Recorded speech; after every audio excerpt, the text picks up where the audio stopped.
So Dale has brought us a 1931 Model A. Back when they first started hot rodding these cars, they were super cheap to buy. You cut them up, you made them your own, and you made them fast. So for us, that kind of lines up with what we do every day here at Classic Car Studio.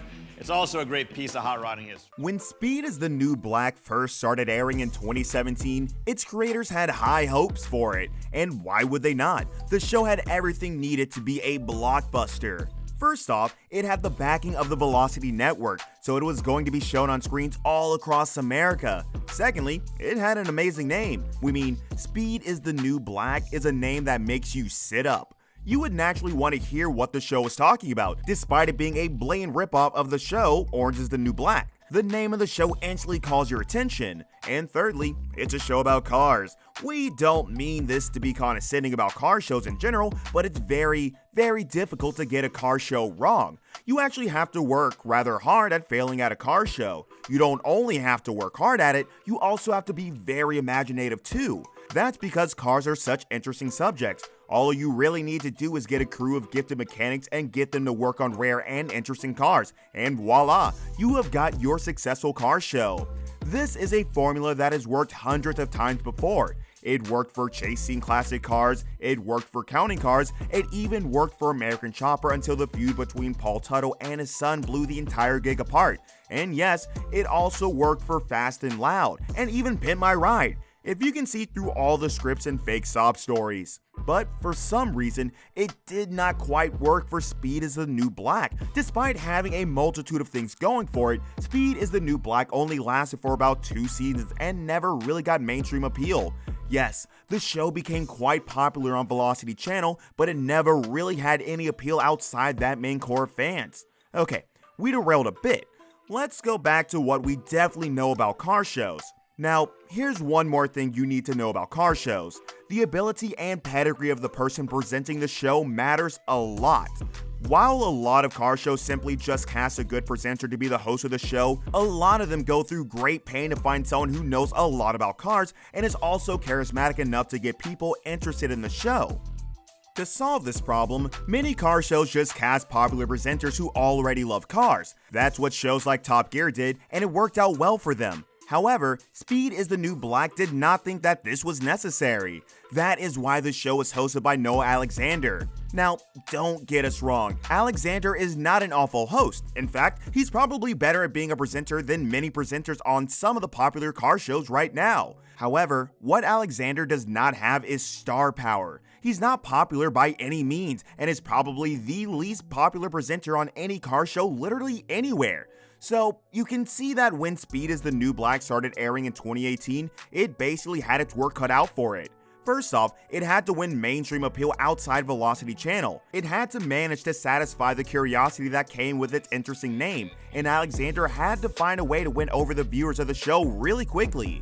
The show had essentially put itself in a precarious position where it had to fight to stay alive.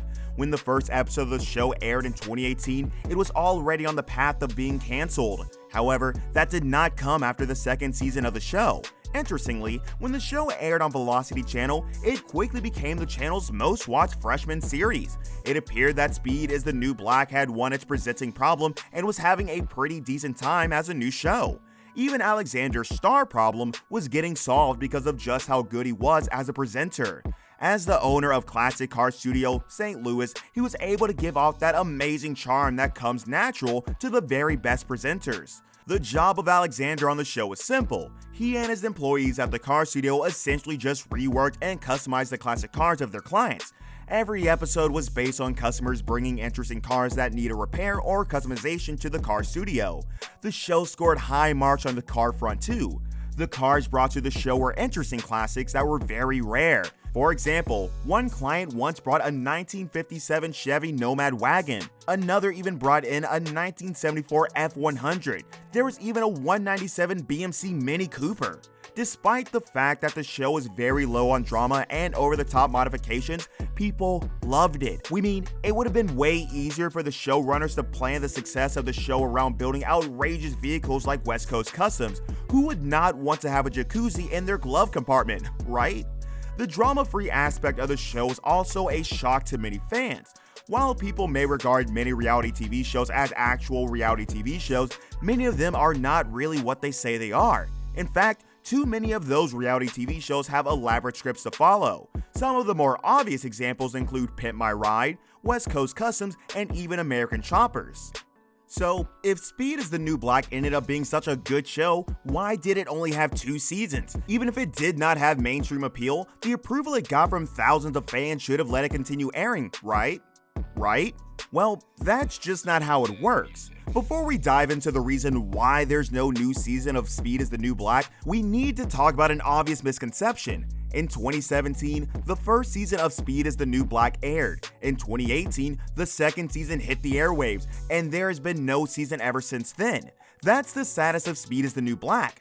While this gap between seasons may make it look like the show had been canceled, we must understand that the cancellation of the show has not been confirmed by either Velocity Channel or the cast of the show themselves. No one has said anything about the show being canceled. What this technically means is that you should not be too surprised if the show returns tomorrow. However, the fact that the show has gone on such a long hiatus suggests that the break is permanent. So, why did the show come to an end? The short answer is that no one knows for certain. The showrunners have said nothing and the show's cast has been mum too.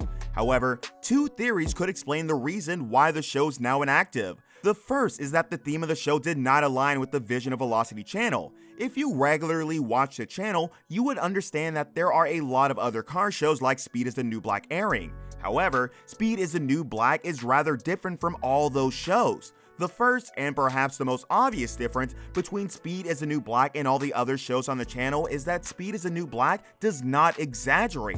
When we say exaggerate, we mean that Speed is the New Black doesn't build incredible or impossible features into its cars. Whenever Alexander and the gang get a rundown car, they do their best to restore it to its original condition. They don't put microwaves in the trunk or build horns on the windshield. They just try to make the car go as fast as it can go and look as good as it can look. If the Velocity Channel, for example, wanted a show that was over the top and made exaggerated cars, Speed is the New Black would not be the show for the channel. Another difference that the show has from other shows on the Velocity Channel is that it has no drama. The classic car studio has no face or heel, and there are good feelings all around. If Velocity Channel wanted drama in its shows, Speed is the New Black would be a terrible choice because there's no drama. The second reason why the show might have gone on hiatus is that Noah Alexander, the owner of the studio, may have found it tiring, and that's very understandable. Filming car shows can be stressful, and Noah Alexander is the kind of person who would abandon the show if it ever got in the way of him meeting his clients' needs. The reason why Alexander has decided not to move forward with the show may be that he feels that the filming was disturbing his studio's operation. Since the studio is rather dear to his heart, pausing the show is something he really could have done. Which of these theories do you think is true? What do you think is the real reason why Speed is the New Black?